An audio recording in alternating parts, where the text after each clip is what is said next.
Good day, people. She's Monday the 7th of October. This is the rest of the story with Tim Gileo.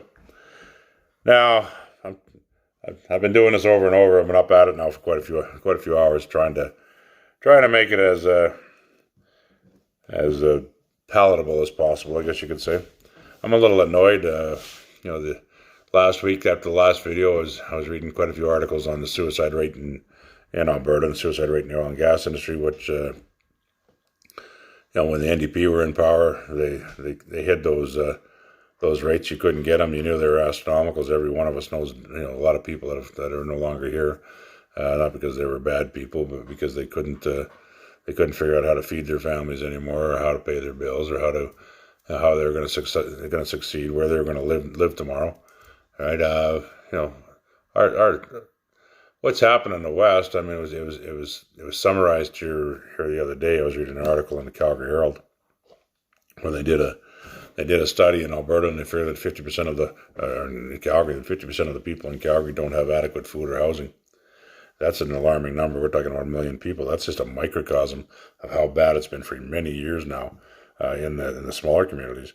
The smaller communities always get affected a little sooner. Not many services are available in smaller communities.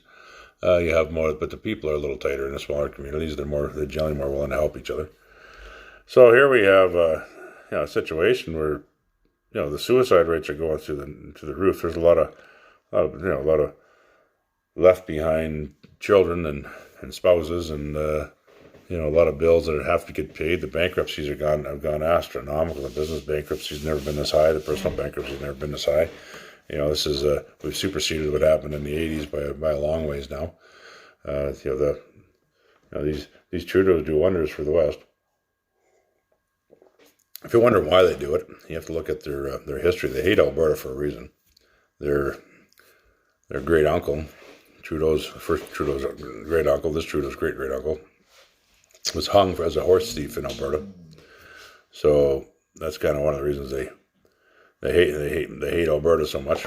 You executed one of their family members, and I do believe that Trudeau, who has committed treason and is a criminal and a traitor to the people, I think he should have the same fate. And I think, out of all fairness to the people that have had to suffer in the West, and particularly in Alberta under him and his father, that should take place. That that he should be tried and found guilty, and the death penalty should be reinstated, and he should be hung in Alberta. So I think that's where it should be. It should happen. I think if the rest of Canada agreed with that, and we vote him out, and we bring him for trial, and we execute him right here in Alberta, right here next door in Alberta, I think that'll be fair. Maybe that'll go a long ways to trying to heal the pain that's gone on. But you can say, well, one death doesn't fix another death. No, you're correct. They should eliminate the whole damn family. They would not have to worry about one of them coming back again. Now Trudeau is fighting for his life. He's afraid he's going to get executed. I mean, that's one of the reasons why he's running around with 2 planes. He thinks he's so important. He's going to have 2 planes and 15 different trucks and cars. So you don't know which one he's in. The guy's the biggest flake that ever walked around. He's got to have 2 buses and 2 of this and 2 of that. That's why you don't know which one I'm in. And I can hide. Well, you can run, but you can't hide. I'm going to tell you that much. What's going to happen if Trudeau gets back in? And that's why they're working so hard on the PPC. Everybody, it's on social media is getting attacked by these PPC guys. Right? It's not because they're actually supporters. You got some of them are supporters that are they're basically they haven't found anything to support in a long time. Right? I mean, politics in Canada, they are right. It's been pretty much the same crap over and over again. So they like to call the conservatives the liberal conservatives, the libcons, and the reason being that the party that's closest to the center generally is the party that wins. I mean, the fact that Trudeau's so far left, but he tried to run on a centrist platform, then he turned around. He's so far left, he's left to the bloody Greens.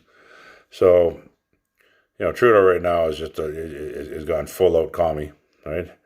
Now he wants to be dictator for life. He doesn't care how he does it. He doesn't mind buying the media. He doesn't mind paying for anything he's got to pay for. He's silencing anybody who's got anything to say against him, myself included, right? I mean, he doesn't mind breaking the law. Laws mean absolutely nothing to this guy, right? As he's proven over and over again. He believes he's going to be able to stand there. Well, I'm going to tell you something. I had a vision, and he ain't going to live. That's the vision. So what's going to happen is if Trudeau gets back in, or if minority government gets formed, the West will separate. The West can't afford to separate because we can go back to this, this cartoon I've talked about a few times from come out of the paper in 1915. So you got a cow. On one end, you got the, you got the prairie provinces, Manitoba, Saskatchewan, Alberta, feeding hated the cow. The other end, you got you got Quebec and Ottawa. You got Quebec, Ontario, and the Maritime provinces are milking the cow dry. Now, these aren't the people that themselves that are milking the cow dry. On the western side, this is the labor of the people being stolen by the elites in the east, and that's what it boils down to. And that's gone on to this day. It hasn't stopped. So this is intergenerational. So by the time we got to the 80s, with the first National Energy Program and the first Trudeau deciding that he needed to fill his family trust fund up, right? I mean, that's really what that boiled down to. So when they bought out Petrofine, I guess whose mommy owned the gas stations that were the only Petrofine gas stations that were in Quebec. There were none in the rest of Canada. They were the Trudeau Trust, I guess you could say. It all went to the trust so Trudeau could exclude himself. Yet there was a ton of money put into an overpayment of astronomical amounts for a company for an oil company that really didn't do anything. So that became Petro-Canada, in case you ever wondered. So the reason we call Petro-Canada Pierre Elliott Trudeau rips off Canada is because that's exactly what it meant, right? Do you think he didn't know that? I mean, he's probably giggling still in hell where he's at right now. And if you don't believe in hell, well, hell is only for people like him and his son, right? Or his sons. So, that's a good place for them. They can go and they can stay warm. They don't like Canada that much anyhow. The winters are too cold for them. Now I look at Mr. Turd, Mr. Prime Minister. So we have a problem with him. Then he gets back in. Separation is going to happen. Now, Alberta separation is kind of a misnomer. It's not Alberta separation. It's probably going to be Western separation. Now, Western separation, you say, well, why is that? Maybe, I'm from Vancouver and I don't want to separate. Well, here's the thing about Vancouver. Right? Vancouver, Victoria, even the island's got its own separation movement, but they're actually very limited in territory, those areas. BC cannot function if it has to go through Alberta, because therefore Alberta controls everything. It's not part of the trade agreements. It's no longer concerned about the law. It has its own, the laws or whatever we set up between these nations. So the problem that we have if we're sitting here and we're with Alberta blocking off BC. You have the northeast corner of BC, which is basically Alberta. Everything it does is based on Alberta. It requires we're basically identical to Alberta. I live 6 kilometers into BC. I mean, my family has as you've heard before, my family has quite the history in Alberta. We moved up here when Klein was our neighbor, Ralph Klein. We moved up to Dawson Creek because my mother was just graduated from nursing, and she needed a job, and there was no jobs, and Ralph was the mayor of Calgary at that time. So he just got the job as mayor of Calgary. He just come from his media job, his reporter job. So Ralph helped my mother find a job up here. Ralph and Colleen Klein did. They found a couple of places for her, placements, and one was Dawson Creek and one was Arizona. My mother, decided to come to the Dawson Creek. So, here we've been ever since. She nursed here until she was 72. I thought it was 74, but it was 72 before she retired. She had to get a knee replacement. So that was it was a long time ago. I've been in the oil patch since I was a kid. Primarily in Alberta. I work in BC too, but mainly Alberta. I worked every part of Alberta, so that was kind of that was where most of the majority of the work was. So you went where you got called. So I mean that was a life, a lifestyle that you got used to. Went along with the farming and the horses and the cows and the hunting and the fishing and having all the fun. back when there was a time when we were just a little freer, right? Well, we're not free anymore. So the people in, you're not free when you know you got to buy a fishing license and you rent your home from the government, no matter how much money you pay for it, and every time you want to do something, you got all this bureaucracy, and that's what we kind of get into a lot in this program. As we get talking about the abdication on, the collusion, the corruption, abdication, obfuscation, right, and the bloviation, which to put them in perspective for you, corruption is when a business entity or an industry goes to a government and says, let us look after our own safety, and we'll increase your bureaucracy by doing this, right? And because we're looking after safety, we can now extort money from the people and the businesses. So there's money now, that there's resources with which to kick back to everybody. And that's what's happened to our safety programs. They might all deny it because they're the same scumbags that are profiting from it. So when you ask a scumbag if he's a scumbag, he's a scumbag. So then no matter how many times you point out that there's this corruption is going on and that this is causing people to, putting people in jeopardy of dying, and in injuries and the environmental catastrophe that we went to the Prime Minister with, and this Prime Minister piece of crap, Trudeau, ignored it, right? Didn't give a shit, basically said, yeah, too bad. Yeah, they're allowed to do whatever they want. So, here we have a problem. That's corruption. That's how corruption works.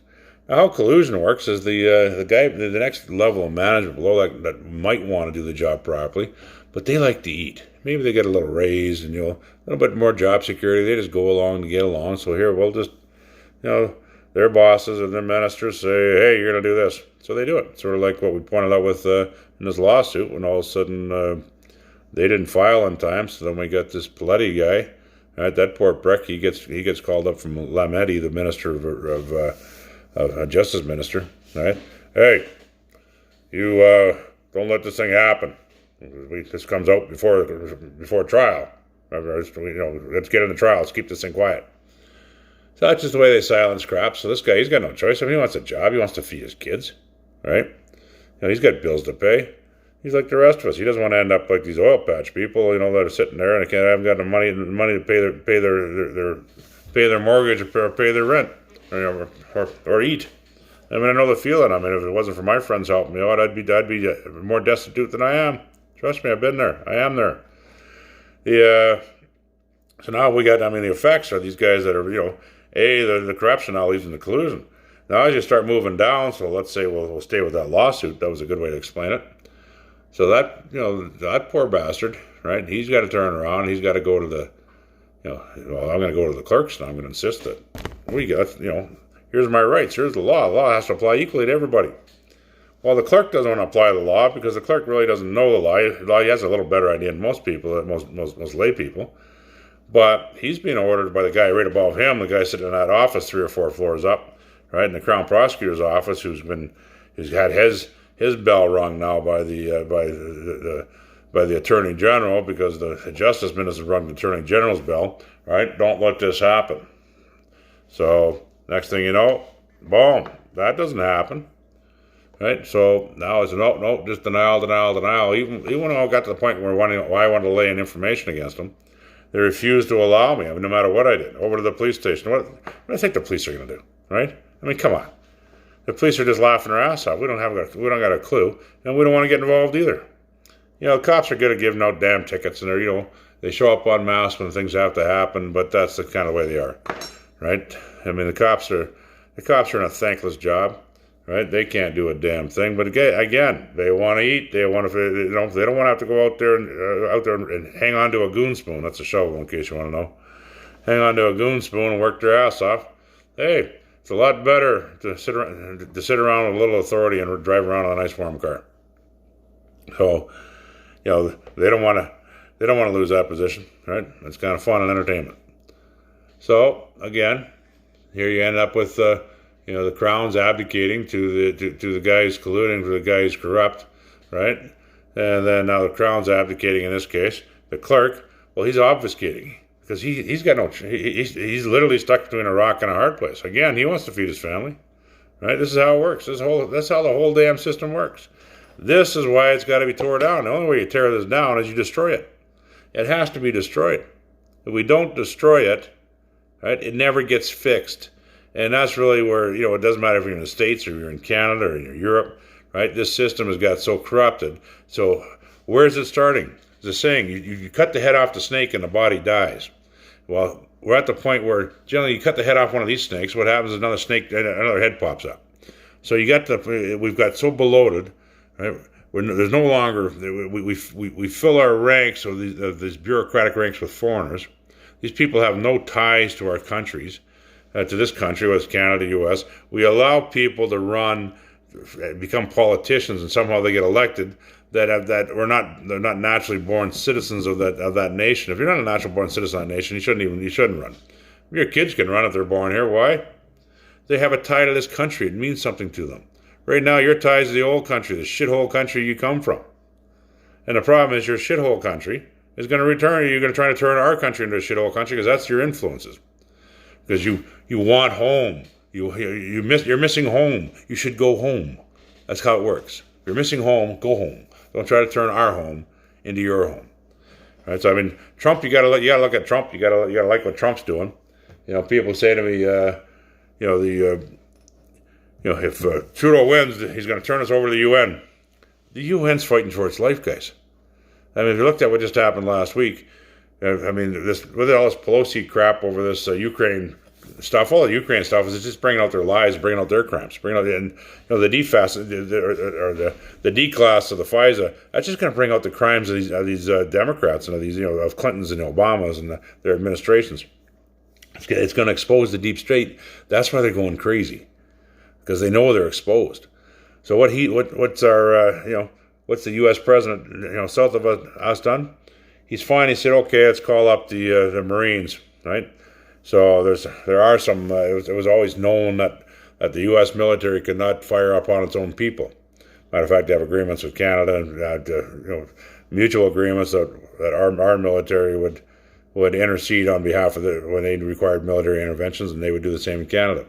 Instead of doing that, he's found another article of law that actually allows them to do it, and he's called up the Marines last week and the reservists to go assist the police in putting down mass demonstrations, which means you've given them the authority to basically fire live rounds at the population, right, if need be, to defend themselves. So here we have a situation where that only tells me that the sealed indictments are about to be released, right? The FISA is going to come out, and the arrests are about to happen. So I have a funny feeling you're going to see Schiff and Pelosi and all these people getting arrested, and that's why the uprising by the lunatics on the left. You're going to start to see the military themselves. They're guilty of assisting treason, assisting a coup against a sitting president. If you don't think it's a coup against a sitting president, then I got a couple of bridges to sell you, because you're about as gullible as they come. So here we got a situation where what these sealed indictments, people don't understand what they are. So they tell you on average in the U.S., they're generally used against mafia type of figures. So on average you have 1,000 to 1,200. Right now they got over 120-some thousand of the damn things. Multiply that by 9. A sealed indictment is where the preponderance of evidence is enough that they present it to a jury and a judge. They look at the evidence, say, is there a likelihood of conviction? If there's a high likelihood of conviction, they give them the indictment. So the indictment, they seal the indictment if there's more people that are investigating that are involved with the actual crime. So as I said, they generally average about 9 per indictment. You have let's say 130,000 right now. 130,000 times 9. That's a lot of people, right? I mean, you can do the math. That's a million plus people. So there's a lot of people about to get arrested. So do they need to do it? Yeah, they need to do it overnight, one night. You wake up and 1/3 of your government's gone, 1/3 of your police force is gone, 1/3 of your bureaucrats are gone, 1/3 of your business leaders are gone, right? Most of your banking's down. Why does that need to happen overnight? Because you have to remove these people, right? I mean, look at what's happened with the media, right?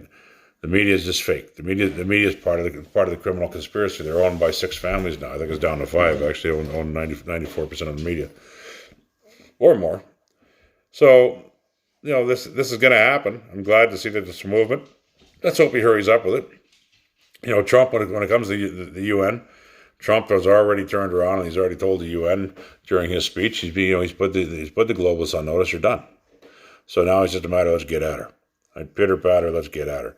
The Brexit thing, Boris has already come and said no, no deal Brexit's happening. Happening on the 31st of this month. So it's done. So at the end of October, right? Brexit's done. The EU is probably going to fail. That's why they're going nuts at Boris over there. Italy, of course, Italy's changed out. Half of Europe's gone nationalism now. You can guarantee Merkel's pretty much going to hang.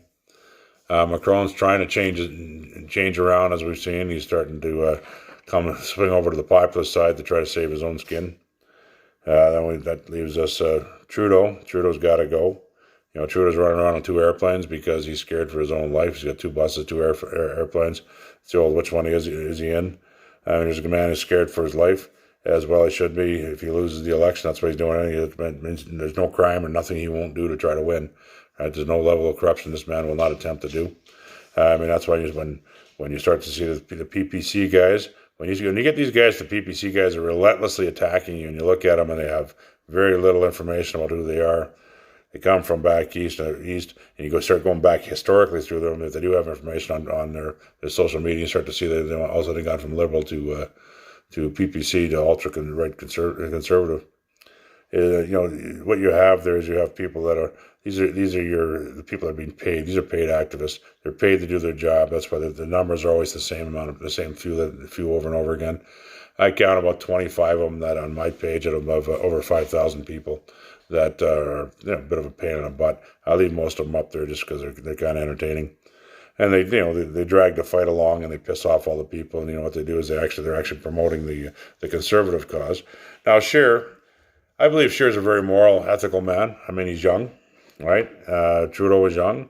The difference is Trudeau comes from a background I think is going to involve pedophilia, where Scheer comes from a background that involves 5 kids, going to church, trying to be an upstanding, decent guy. Yeah, he doesn't have a lot of experience. He's been in politics most of his life. I kind of got him on the brokerage thing. I think I talked about that. If not, same thing when I worked in life insurance. I didn't get my broker's license. I got close, but I decided to leave the industry. It was a 2-year process. You sold for 2 years, and if you didn't get yourself fired, you didn't sell enough, because the idea was to move people in and out the door, get their family, friends, and their influence, get them to sign up on life insurance, and the broker benefited from it as you you eventually got washed out the door. And that's how that was the way they always worked it. The whole thing was a scam from set up to finish. Very few people ever made it. If you did make it, there was good money in it. It's just that you were going to be part of now it was your job to start scamming everybody else. So if you like scams, that was a good business for it. So we go from there. Did he survive? No. It's a good thing he got out of the business. There was a lot to learn. Getting your actuary, you're going through the actuary tables, and the days I was in it, long before he was, that's when we were redoing the actuary tables to try to include the influence aids. Nowadays, by the time you got through it, I challenged it back in the mid '80s. So I got interprovincially registered in Alberta and BC on both life and accident and sickness. So it was a learning curve, a lot to learn. It's fun to learn that type of stuff. So here we are. We're on the verge of this debate tonight. We'll see how this debate goes down. I think it's going to be a tax Scheer debate. Trudeau is like Clinton. He's already got the debate. The debate questions. You can guarantee that his fully paid fake media is giving him the questions. They're going to be cutting Scheer down like crazy, cutting them off. Bernier's been parachuted in. It's going to become obvious to a lot of people today. He's been parachuted in to attack Scheer. Now, if Scheer is smart, the first thing that's going to come out of Scheer's mouth is that when he becomes, not if, but when he becomes prime minister, that the Liberals are going to find themselves in jail. Don't say this trial. Just like Clinton, right? You're going to go to jail. Just like a guy by the name of Trump did. We're still waiting to see Clinton go to jail. Hopefully that happens sooner than later. We're waiting to see the world's waiting to see justice. And how that justice is going to manufacture itself in Canada really depends. In 14 days, we're going to have a pretty good clue where things are going to go. If Scheer's in here, we're going to get back to work. The country will start to heal itself. and it's either that or we end up in civil war regardless. But with Trudeau gets in, or a minority government's formed, and we don't destroy this this globalist crap, right? We're not a globalist community. We're nationalist communities. Again, we got to start looking out for our national interests first. That's true. If you don't believe what's going to happen with the UN, well, just pay attention. They're done. They're pretty much done. Right? The only way that civilization, us as citizens of the world, can survive, and when you have a UN agenda, and you have these globalists that want to remove 7 billion of us, do you think any of us are going to live? Who the hell would vote for that? Right? I mean, any elite that thinks that's a good idea should be swinging from a damn tree. I mean, come on, people. This is pretty basic. Now, the RCMP, they're watching show with people like me, and they're watching things, people that they feel are getting aggressive or starting to threaten Trudeau, Trudeau. Well, guess what? I got words for you, and here's some good advice from somebody who's older than all you pricks. Here's something for you. If Trudeau wins, you're probably going to want to find yourself in short order taking that uniform off, burning the damn thing, and especially if you're in Western Canada, right? And getting behind the citizens. Because the other way around, you're setting yourself up as a victim. And people have had it. People are on edge. You're right, they're on edge. I mean, you can see it. You can feel it. You can cut it with a knife right now. It's so palatable. So that's my advice to you. And I've had that advice now going back from when Trudeau got elected. The RCMP officers I've talked to, they've been told, right, when it comes down, you have a choice. Get behind guys like me, right, or stand in front of us and see what happens to you.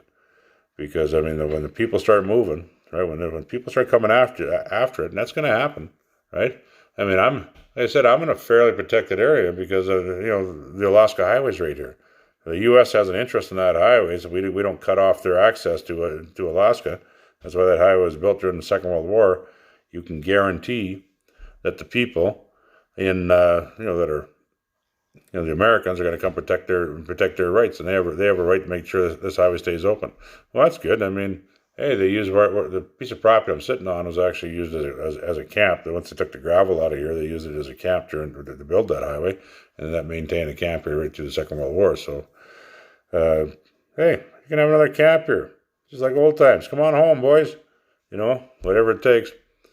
But who's going to fund it? We talked about that last time. I mean, hopefully Kenny and the powers that be, if they want to stay in power, are starting to look at the needs of the people, what they're going to need as they bring in the food stocks and the weapons and the weaponry, and where we're going to get our support from. I mean, you can pretty much imagine where it's coming from. The world's setting up in the nationalists and globalists.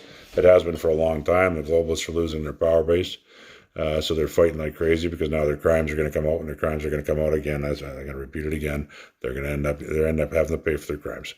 The rest of us have to pay for their crimes. They need to pay for their crimes too.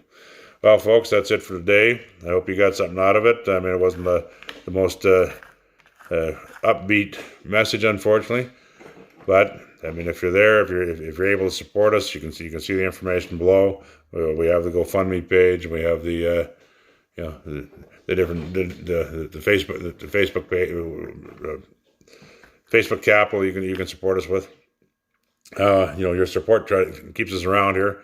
The way it is now, we're probably going to have to go find a different job here pretty quick for a while if there's one available, just so we can keep the lights on here for a bit. So that's what we're going to do. As long as we can stay up, we'll stay up for you.